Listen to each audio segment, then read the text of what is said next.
Capítulo 3. Shisui era un Uchiha diferente en muchos sentidos.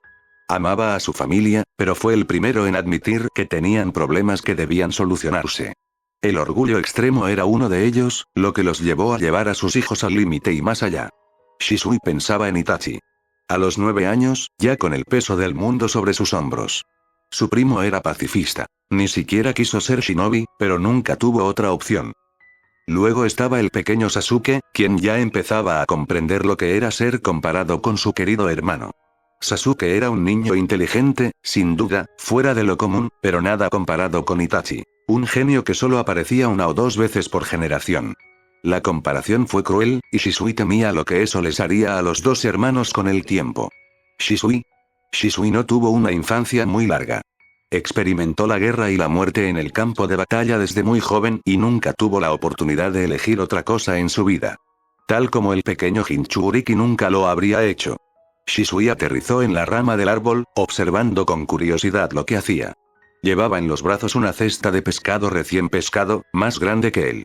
En el claro había un pequeño campo despejado, con una cesta de hierbas y fruta recién recogidas y leña para la fogata. El shinobi miró hacia la aldea. Shisui regresaba de una misión y tenía que informar a la torre y al capitán Anbu, pero ver a ese pequeño humano solo en el bosque, tan cerca del territorio Nara, era aún más urgente. Se sentó en la rama, observando al pequeño separar los peces y empezar a tratarlos con cuidado con un kunai muy afilado. Shisui había pasado unas semanas en una misión, pero recordó que, cuando dejó la aldea, había un shinobi, un Anbu, ayudando al pequeño Uzumaki a adaptarse a la vida en soledad. Si se tratara de cualquier otro shinobi, habría pensado que había dejado la ira injusta en el camino de la misión, pero Shisui sabía que Genma había sido elegido. Genma, quien había sido un Anbu de la guardia de Minato, y Shisui sabía, aunque nadie se lo había dicho, que solo podía ser el padre del niño. Genma le habría enseñado bien al pequeño, incluso más de lo que le habían ordenado. Siempre seguía a Kakashi-senpai al desobedecer la orden de distanciamiento y cubrirlo cuando esto sucedía. Así que Shisui no entendía por qué el niño estaba en medio del bosque, capturando y preparando su cena. Se había topado con Genma en la misión, así que sabía que ya lo habían enviado fuera de la aldea, pero sin duda lo había dejado listo para dar lo mejor de sí. Si no fuera por el respeto que sentía por sus padres, por la certeza de que Kakashi-senpai no estaría nada contento si no lo hacía. Shisui había sido uno de los que se habían ofrecido a ayudar, pero al ser un Uchiha, sospechoso aún en la aldea, no había tenido la oportunidad de acercarse solo al Jinchuriki. Poner la guardia rotatoria había sido lo máximo que había hecho el Hokage, de buena fe y para intentar calmar las tensiones entre la aldea y el clan. No había funcionado, por supuesto. Shisui se encontraba en un callejón sin salida en ese momento. Aunque todavía estaba al servicio de Anbu, un Uchiha interactuando sin supervisión con los Jinchuriki causaría problemas al clan, pero Shisui no podía simplemente darse la vuelta e irse. Nadie merece estar solo así. Algo andaba muy mal con un niño de 5 años, que ni siquiera era un shinobi, en esta situación. Parece triste. Shisui nunca fue de los que obedecían órdenes sin una buena justificación. Con un suspiro, se preparó para bajar y ofrecerse a encender el fuego, pero no fue necesario. Katon. Tanebino Jutsu. Esto lo hizo detenerse y agacharse de nuevo, curioso. Observó unos ojos grandes que miraban fijamente el fuego, con un brillo que reconocía fácilmente, pues pertenecía al clan al que pertenecía. Era un jutsu básico de fuego, enseñado muy temprano en el clan Uchiha, pero para un niño fuera del clan, que había comenzado recientemente la academia, era algo curioso de saber. Hasta entonces, creía que las explosiones eran causadas por etiquetas explosivas. Los sellos estaban en la sangre de Uzumaki, y Shisui sabía que Kakashi le había enseñado algo al niño, pero parecía que no era así. No era sorprendente, después de todo, había aprendido una versión avanzada de los clones, pero todos habían pensado que Kakashi-senpai le había enseñado. El niño puso el pescado al fuego y empezó a echar algo a un caldero. Shisui se tensó, dispuesto a intervenir porque estaba demasiado cerca del fuego, pero el niño ni siquiera se molestó en tocar las llamas. Shisui sonrió al sentarse cerca, emitiendo un leve sonido de satisfacción, mientras avivaba las llamas con un palo. Sus grandes y coloridos ojos parecían fascinados por las llamas, y una sonrisa se extendía por sus redondas mejillas. Pirómano, pensó Shisui, con un cariño terrible. Itachi no lo oye, pero este pequeño es mucho más lindo que Sasuke. ¿Quieres un poco? La repentina vocecita casi lo hizo caer del árbol. Shisui contuvo la respiración, intentando detectar a alguien cercano que pudiera haber pasado desapercibido. Improbable. ¿Se fijó en mí? Desde el principio. Unos grandes ojos lo miraron fijamente desde el follaje, parpadeando con curiosidad, esperando una respuesta. Bueno, esto es inesperado. Los Uzumakis eran sensores naturales. Y ese pequeño Uzumaki era una caja de sorpresas, se dio cuenta. Shisui saltó del árbol, moviéndose lentamente para no asustarlo. No debería tener que preocuparse por eso. Algo que había notado como su guardia era que el pequeño Uzumaki no parecía tener mucho miedo. Y eso era un gran problema. Hola, cuervo. El tono, terriblemente tímido, hizo que Shisui se controlara para no pellizcar las mejillas redondas frente a él. Ahora entendía a Itachi. Naruto-kun. ¿Qué haces aquí solo? El niño parpadeó y luego apuntó el fuego. La cena. Esta vez Shisui no pudo evitar reírse con el tono obvio del niño. Shisui se sentó cuidadosamente al lado del pequeño Uzumaki y recibió una gran sonrisa como recompensa, mientras se colocaban y retiraban peces del fuego. Le ofreció uno. Shisui no debería quitarse la máscara delante de nadie, ni siquiera un poquito. Miró del pez a la expresión del niño y se encogió de hombros. ¿Qué otra regla había roto? Ya se había acercado al Jinchuriki, había hablado con él y no había ido directamente a la torre al terminar la misión a informar. Shisui, en ese momento, se dio cuenta que estaba descubriendo su debilidad en la vida, además de Itachi. Se levantó un poco la mascarilla, dejando la boca afuera, dispuesto a comer con una sonrisa, aunque fuera mala. Pero no lo fue. Estaba delicioso. Genma le había enseñado bien. ¿Por qué no preparas la cena en casa? El niño removió el caldero y miró dentro. No hay nada en casa, así que vine a buscarlo. Shisui se detuvo al morder el segundo pescado. Estaba seguro de que el Hokage había dicho que se le daría dinero semanalmente al niño para compras y otros gastos. Normalmente, los huérfanos que no pertenecían a clanes y que habían dejado el orfanato antes recibían una asignación para vivir. No era mucho, pero existía. Genma había dejado los armarios llenos, estaba seguro, porque era un buen padre incluso dentro de la Anbu. 2 semanas le bastaban para necesitar comida, pero aún quedaba el dinero. ¿No tienes dinero? No. Es decir, sí. No es. El niño pequeño se detuvo un segundo. Shisui pensó que no diría nada más y lo vio mordiéndose el labio con ansiedad, sin mirar al vacío. Lo hacía a menudo. Los pequeños hombros cayeron y lo miró incómodo. Nadie quiere venderme nada. Shisui perdió el hambre instantáneamente. Claro que eso pasaría. En retrospectiva, era obvio. Los civiles no estaban obligados a vender a quienes no querían. ¿Podría Naruto siquiera entrar en las tiendas? Shisui lo dudaba. Uno de ellos vendió algo, continuó el niño, atizando el fuego. Pero era malo. Shisui cerró los ojos. ¿Malo? Él asintió, volviendo a sentarse a su lado, masticando un pescado y demasiado feliz a pesar de la situación. Olía mal.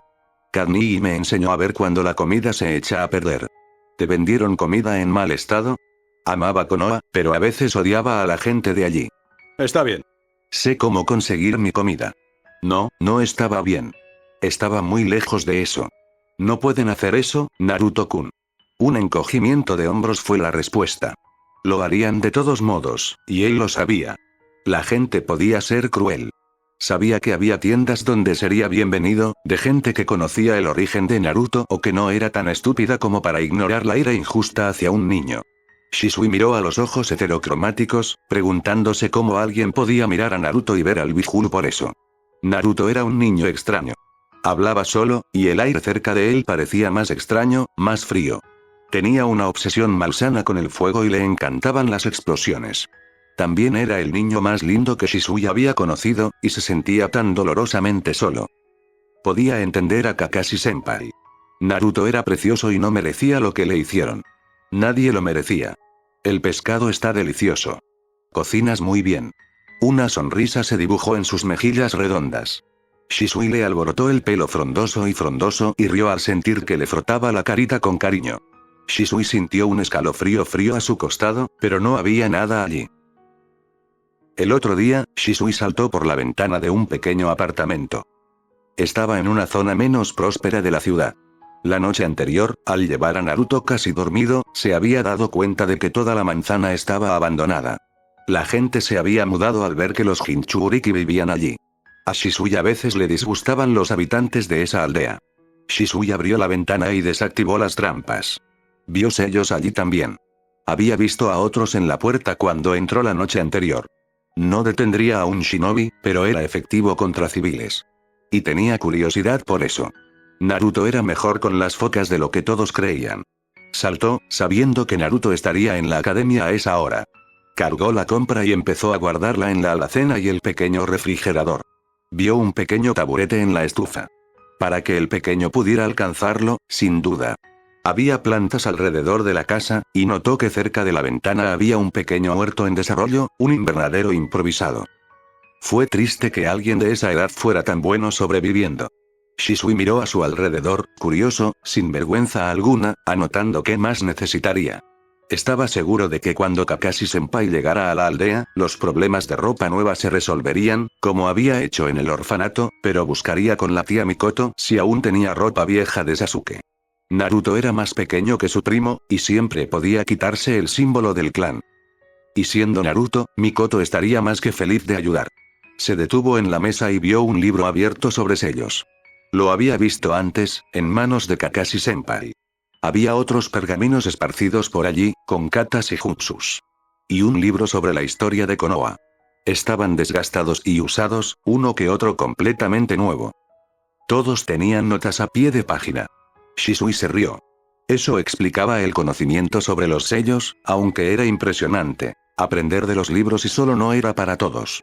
También explicaba las veces que vio a Kakashi-senpai salir de su habitación en las dependencias Anbu con una caja de libros en la mano. Shisui regresó a la ventana y colocó nuevamente las trampas. Sintió un escalofrío helado y miró a su alrededor, marchándose rápidamente. La tercera vez que fue de compras, encontró una maceta con un cactus sobre la mesa, una nota de agradecimiento con caligrafía torcida y dinero para pagar los gastos. Shisui ignoró el dinero. Vivía solo y ganaba más que suficiente con las misiones. Tomó la planta y la llamó Kagami el Grande. Cuando se lo contó a Itachi, su primo puso los ojos en blanco. Él simplemente estaba celoso porque Shisui también había encontrado un minifan, y era más lindo que Sasuke. La quinta vez que ignoró el dinero, había otra planta y una invitación a cenar. Shisui, por supuesto, aceptó de inmediato. Itachi parecía tener miedo de las repercusiones si alguien se enteraba, con todo el drama Uchiha que estaba sucediendo. «Estás celoso porque me invitó a cenar». Shisui tuvo que correr, pero valió la pena. Las cenas se convirtieron en asuntos semanales cuando él estaba en el pueblo. Shisui notó que a veces los armarios ya estaban llenos.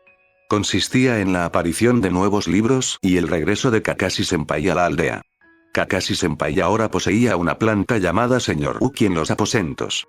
Shisui sabía que él también debía saber de él si las miradas cautelosas que había recibido eran algo en sus inicios.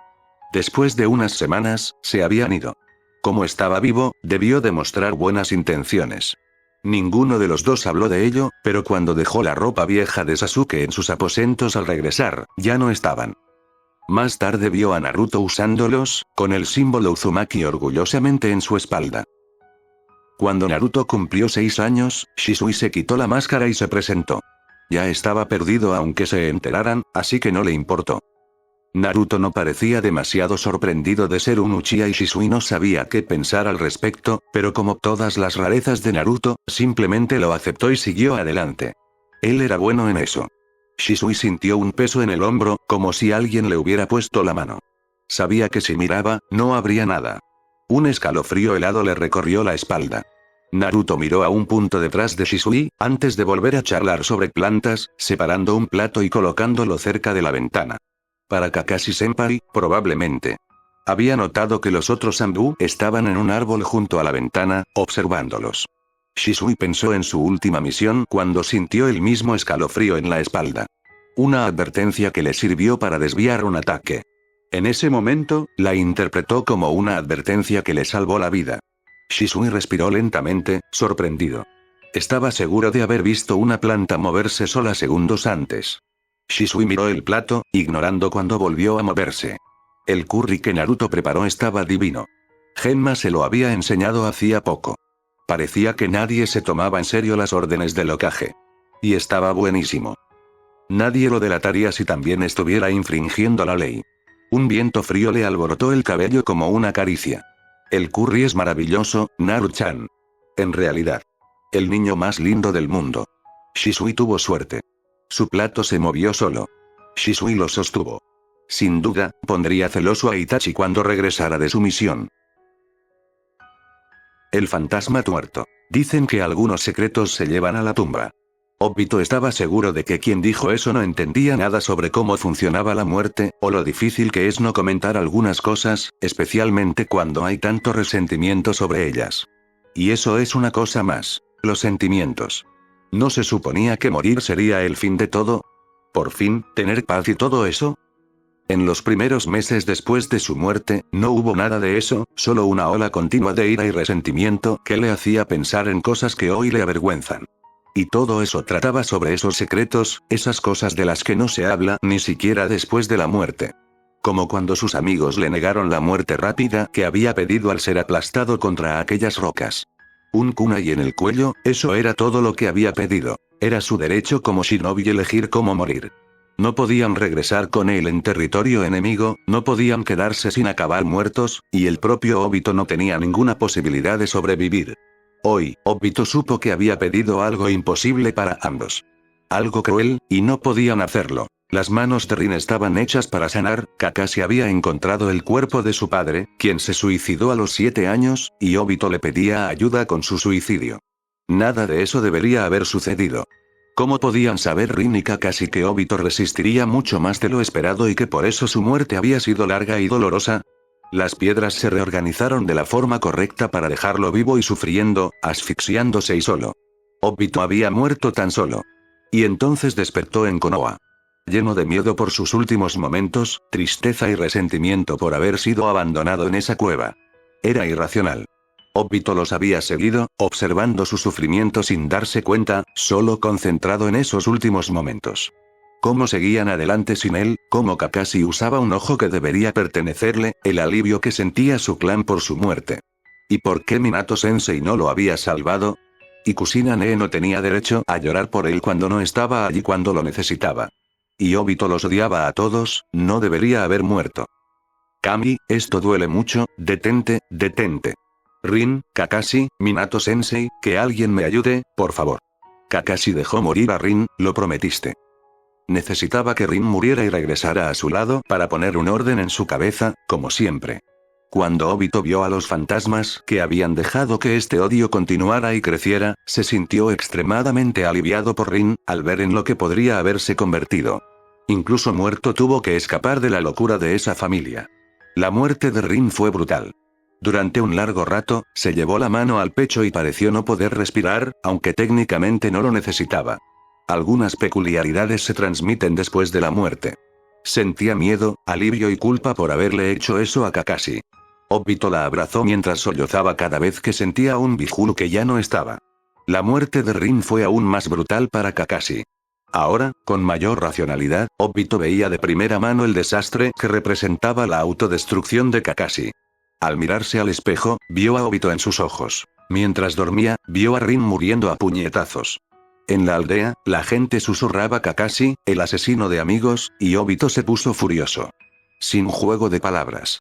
Fue viendo a Kakashi, escuchándolo gritar mientras dormía, lavándose las manos en mitad de la noche, intentando limpiar sangre que solo estaba en su cabeza, que Obito entendió un secreto sobre la muerte. Les sucede mucho más a los que se quedan atrás. Al ver a Kakashi, comprendió que había sido uno de los afortunados. Hay cosas mucho peores que la asfixia. Vivir con dolor constante era una de ellas. Obito y Rin siguieron a Kakashi en un acuerdo tácito, aunque no podían hacer nada al respecto. Al menos no estaría solo, aunque no lo supiera. Cuando Kusanagi anunció el embarazo, sintieron una punzada de esperanza.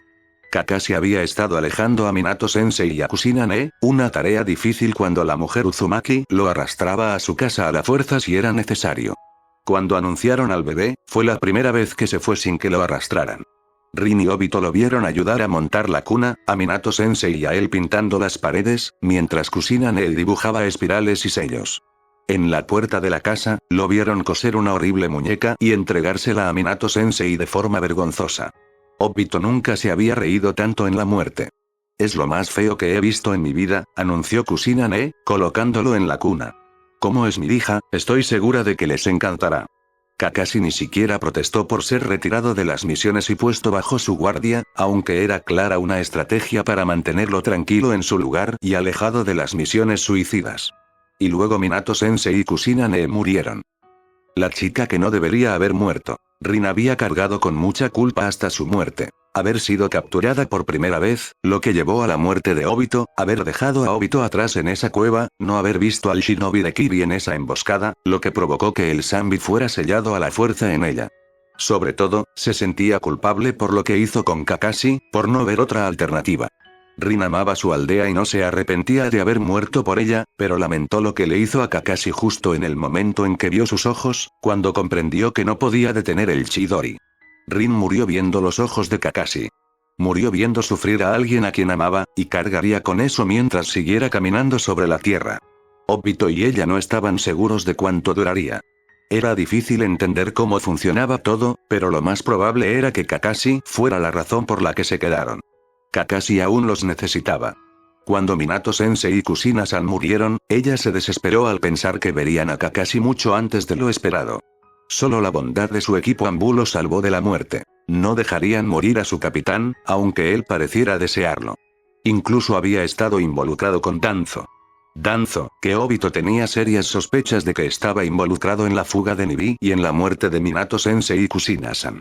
Rin solo podía observar el camino de destrucción, siguiendo a Kakashi a todas partes en un vano intento de perseguirlo hasta que recuperara su sentido de autoconservación. Eso fue hasta esa noche. Rin lo recordaba con claridad. Habían pasado meses desde la muerte de Minato-sensei, y la aldea seguía en reconstrucción después de que Nibi casi la incendiara. Kakashi había sido retirado de las misiones por orden del Hokage y puesto en la guardia rotatoria para intentar mantenerlo con vida. Kakashi estaba sentado en el árbol junto a la ventana del orfanato. La ventana estaba abierta, y el frío viento nocturno entraba sin restricciones en la habitación, dejando al niño en la cuna de madera a merced del clima y los mosquitos. Rin no había visto al hijo de Minato-sensei hasta entonces y ahora se avergonzaba de ello. Estaba tan concentrada en Kakashi y su misión suicida que había ignorado que él no era el único que se había quedado. Ella y Obito intercambiaron una mirada y ella supo que él sentía lo mismo. El bebé lloraba. Llevaba mucho tiempo llorando, y su voz se debilitaba en pequeños gemidos. Nadie vino, en ningún momento, a verlo. Rin sintió que su pecho subía y bajaba con esto. Cuando comprendió que la situación era mucho peor de lo que imaginaban, sintió que se le llenaban los ojos de lágrimas, mirando inútilmente lo que la aldea le estaba haciendo al hijo de su sensei, el Hokage que había muerto por ellos. El pueblo por el que Rin también había muerto. De repente, Kakashi se subió a la rama y saltó a la habitación.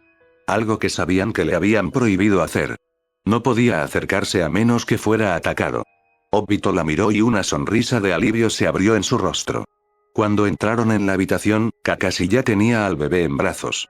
Una pequeña mano se aferraba a su uniforme Anbu, y gemidos lastimeros salían del pequeño niño acurrucado contra su pecho. Sabueso. Un Anbu con máscara de rata apareció en la ventana. ¿Qué haces? Tiene hambre. Kakashi sorbió por la nariz, pasando una mano por delante de la cara del bebé, que parecía estar tranquilizándose. Y necesita un cambio de pañal. Los otros Anbu no se movieron. Ya conoces tus órdenes. Tiene hambre, repitió Kakashi. Llora de hambre. Durante horas, otro Anbu, con una máscara de gato, apareció en la habitación. ¿Qué es? Nadie lo cambió en todo el día. No ha comido desde que empezamos la ronda. Nadie vino cuando lloró. Los demás se tensaron. Rin los observó. Los Anbu en la habitación miraron al bebé en brazos de Kakashi, ignorando al otro, que parecía aprensivo. Voy a comprarle algo de comer. Gato. El Anbu ignoró al otro en la ventana. Yo traeré las cosas, tú cámbialo. Kakashi no respondió y el Anbu ya se había ido. Esto está prohibido. Solo si se enteran, respondió Kakashi, mirando al bebé. ¿Vas a decírselo al Hokage? El Anbu pareció reflexionar sobre esto mientras miraba a los otros dos en el árbol. Decir que...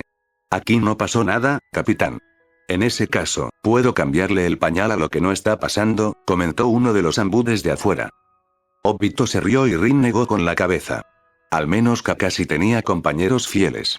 Fue entonces cuando se dio cuenta, mientras los Anbu hablaban, que había algo muy extraño en la habitación. Rin observó, mientras Obito miraba a su alrededor alerta, con su único Sharingan activado. Unas sombras rodeaban la habitación con una energía espiritual tan fuerte que la asfixiaban. Por unos segundos vio solo eso, solo sombras, cubriendo las paredes. Uno de ellos rodeaba a Kakashi con aire protector, algo que Rin no había notado hasta entonces. ¿Había otro? ¿Otro fantasma? ¿Con Kakashi? ¿Todo este tiempo? Ni hablar. Susurró Obito, señalando una sombra junto a la cuna, que parecía tomar forma poco a poco frente a ellos. Kusinane. Una a una, las sombras se fueron aclarando. Algunas conocidas, otras no. La habitación estaba llena de fantasmas. ¿Lo que está sucediendo? Kusina-san, después de abrazarlos a ambos por un largo momento, en su forma tierna y violenta, señaló al pequeño niño con Kakashi. Mi hijo es un tipo rudo. El tercer fantasma de Kakashi. El mayor arrepentimiento de Sakumo era lo que le había hecho a su hijo. No solo había abandonado a Kakashi, sino que lo había traumatizado y herido profundamente. Antes de eso, durante años tras el gran desastre de aquella misión, tampoco había sido el mejor padre, ni mucho menos. De hecho, Namikaze había sido el padre que Kakashi necesitaba en aquel entonces, y el chico había invadido a menudo la casa de Sakumo para recordarle que Sakumo tenía un hijo que aún lo necesitaba. Tras su muerte, no había seguido adelante, a pesar de sus ansias por ver a su esposa. Tenía una razón para quedarse y lamentaba haberla notado tras quitarse la vida. Sakumo no había estado ahí para Kakashi cuando más lo necesitaba, pero Minato Namikaze sí. Era justo entonces que Sakumo le devolviera el favor cuando la situación se invirtió. Minato no podía estar ahí para su hijo en ese momento, así que él sí. La primera vez que interactuó realmente con el pequeño Seance fue cuando tenía solo 3 años. Sakumo había empezado a dividir su tiempo entre Kakashi y el pequeño Namikaze, aunque el pequeño nunca estaba realmente solo. Allí estaba su madre, siempre a su lado. Su cabello color sangre y toda la ferocidad protectora por la que eran conocidas las mujeres Uzumaki. Por cada palabra cruel de un cuidador, la mujer correspondía con horas de amor incondicional, dejando claro cuánto amaba a su hijo, que llevaba el nombre de un clan orgulloso y que sus antepasados estarían orgullosos de él. Pequeña vorágine. Le susurró al oído, con una voz ferviente que ahogaba las palabras de odio. Mi príncipe de Uzusio. No eres un anónimo, Naruto. No escuches a ese bastardo. Eres un Namikaze, eres un Uzumaki. Llevas dentro el agua de mar y la fuerza del torbellino de Uzusio. Déjame contarte tu historia, sobre una aldea costera, con sus muros blancos y niños que llevan agua de mar en las venas. Sobre la aldea que existe ahora en todo Uzumaki. Sakumo también escuchaba, recordando una vez que personas pelirrojas como la sangre visitaron Konoha, después de misiones juntas. Qué genios eran, a su manera, pero tenían un déficit de atención para todo lo que no les pareciera remotamente interesante. Sakumo recordó cómo el Uzukage se había quedado dormido durante una reunión con el Sandaime y solo pudo reír cuando vio a su descendiente, que tenía mucho de ellos a pesar de que los colores eran todos de su padre. Allí estaba el Nidaime, en su intimidante gloria, pero parecía extrañamente dócil cuando se sentó con el niño en el bosque y le contó la historia de Konoha. De cómo tenía agua de mar en las venas, pero fuego en su espíritu. Cómo podía amar Konoha, a pesar de cómo lo trataban, porque este era su hogar y nadie se lo arrebataría. Solo necesitaba encontrar a las personas que quería proteger. Izuna Uchiha llegó mucho después. Había surgido tras un encuentro con la policía relacionado con un pequeño incendio. Izuna Uchiha seguía a su descendiente, pero se sintió atraído por el aura de Naruto, que comenzaba a acercarlos a todos, tanto a los buenos como a los malos. Sakumo, aún silencioso y cercano, casi transparente, lo observaba atentamente. Madara Uchiha había muerto con una reputación no muy favorable y se sabía poco de su hermano, quien falleció mucho antes de tiempo. La reacción de Nidaime lo asustó aún más. El Uchiha se quedó. Se mantuvo firme junto a Naruto, diciéndole que no lo dejaría a merced de las estúpidas enseñanzas de Nidaime. El pequeño solo sonrió y le preguntó si sabía hacer fuego como la policía de Konoha.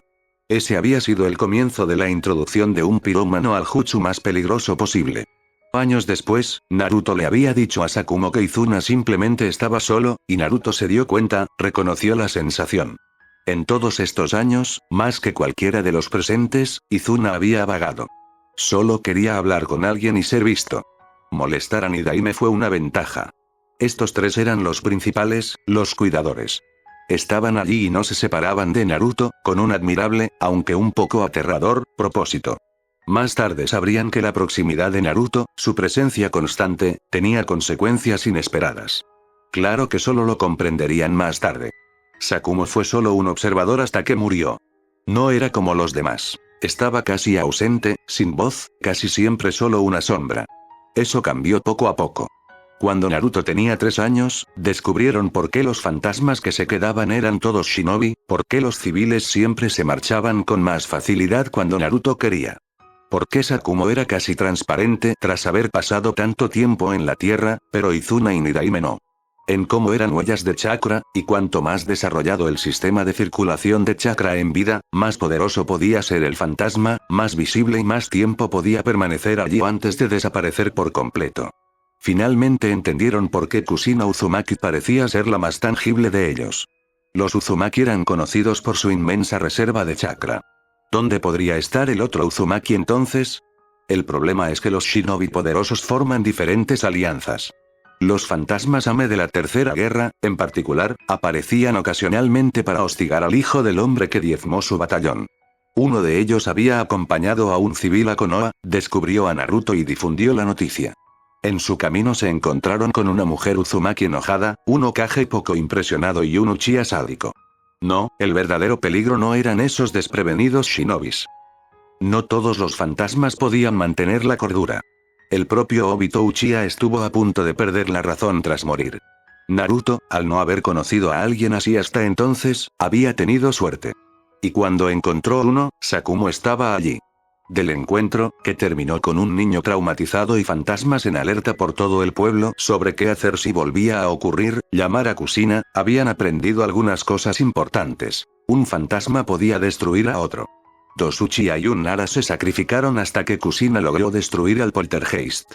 Las cadenas de adamantina y el chakra Vishulu del nigromante eran las únicas cosas que podían destruir este tipo de fantasma. A pesar de que estaban muertos, lograron liberar chakra y jutsu, pero el jutsu no afectó a los vivos y cuanto más chakra liberaron, más posibilidades tenían de desaparecer más rápido, por lo que debía evitarse. Los poltergeist lograron herir físicamente a Naruto. Podían tocarlo. Y eso era un gran problema.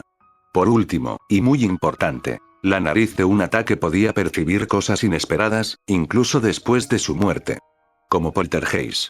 Y él podía percibirlo antes que nadie, incluso antes que un sensor. Desprendían un olor fétido particularmente fuerte. Sakumo lo había percibido a kilómetros de distancia. Y así, Sakumo se convirtió en la nariz del grupo. Ignoró las bromas del amigo de su hijo sobre su papel de guardián. Cuidaba al hijo del hombre que había cuidado de su hijo. Pero lo más importante es que estaba ayudando a mantener a salvo a la persona que más quería Kakashi, quien lo hacía sonreír de esa manera afectuosa que era tan rara en él. Brote. Uchiha, ¿qué le enseñaste? Solo un pequeño detalle. Sakumo cerró los ojos y escuchó una explosión a lo lejos, seguida de una risa infantil, demasiado adorable para la situación. Necesitas más poder. El entretenimiento fue un extra. Notes del autor. Todavía no he releído ese capítulo para corregirlo, pero aquí estamos. Este fue largo con muchas explicaciones y puntos importantes que se explorarán más adelante. En el siguiente viene el mejor personaje de Naruto, Ichiraku. Los Anbu. Rata es Raidou, gato es Genma. Los otros 2 Anbu son Yamato, se unió recientemente a Anbu, después de que Kakashi lo sacara de Danzo, e Ibiki, quien se unió a Anbu aquí por un corto tiempo antes de cambiar de división. Fue Ibiki quien se ofreció a cambiar el pañal, cuidó de su hermano, así que tenía práctica. Genma y Kakashi son los más involucrados en este punto, los demás simplemente no quieren meterse en problemas con Kakashi y no aprueban el abuso infantil. Y sí, el personal del orfanato estaba tratando de ver si Naruto podía morir de hambre, pero el chakra del Vishulu lo mantuvo vivo y relativamente saludable. Se detuvieron después de eso cuando los Anbu informaron al Hokage lo que estaba sucediendo cuando se dieron cuenta de la situación. Shisui aún no era Anbu en ese periodo. Relevará a Ibiki. Más tarde, Itachi también se unirá al grupo. Se convierte en Anbu alrededor de los 11 años. La situación de los fantasmas se explicará más adelante, así que no entraré en detalles todavía. Solo puedo decir que no será el único encuentro de Naruto con poltergeist. Les dejo una ilustración que hice de un Naruto adulto en Nibi. Mantiene un estilo más Uzumaki que en el canon, con cabello largo, aretes y sellos corporales. Kushina lo hizo crecer con historias sobre Uzushio. Así que esperen un maestro de sellos y cadenas de adamantina. Eso es todo, nos vemos. Espero que lo hayan disfrutado y me digan qué les pareció.